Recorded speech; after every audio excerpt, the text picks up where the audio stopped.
అతిశయించగలిగా ఉంటున్నారు.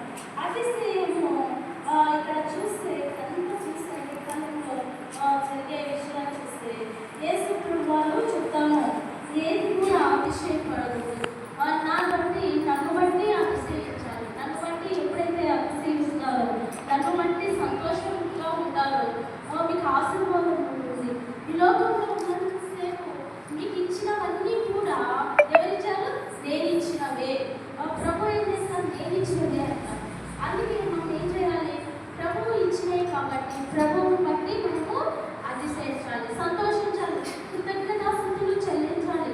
అంతేకాకుండా ప్రతి క్షణం కూడా శిష్టమైన మనము కుటుంబంలో కృతజ్ఞతాస్తుతులు చెల్లించాలి, ప్రార్థన చేయాలి. పిల్లల కోసం ఇచ్చిన ప్రభావ పిల్లలు లేకపోతే ఈరోజు నేను పని చేస్తున్నాను ప్రభావ, నీ సమయాన్ని నాకు ఇచ్చావు అని ఈ రోజు వరకు మనం కాదు, నిన్నటి వారు. కానీ మనం బ్రతికించింది ఎవరు? దేవుని యొక్క కృప. ఆయన కృప ద్వారా మనం బ్రతికించారు కాబట్టి ఆయనను బట్టి మనం అతిశయించే వారిగా ఉండాలి. మొదటిది ఏం చేశాడు? దేవుడు కరుణించేవాడిగా ఉంటున్నాడు.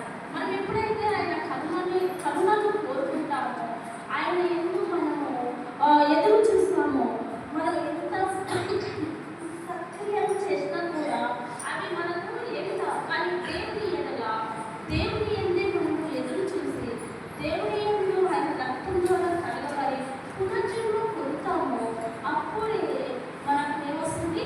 రక్షణ వస్తుంది. అలాగే రెండవది, దేవుని నామమును బట్టి మనం అతిశయించేవారిగా ఉండాలి. మూడవది చూడండి, దేవుని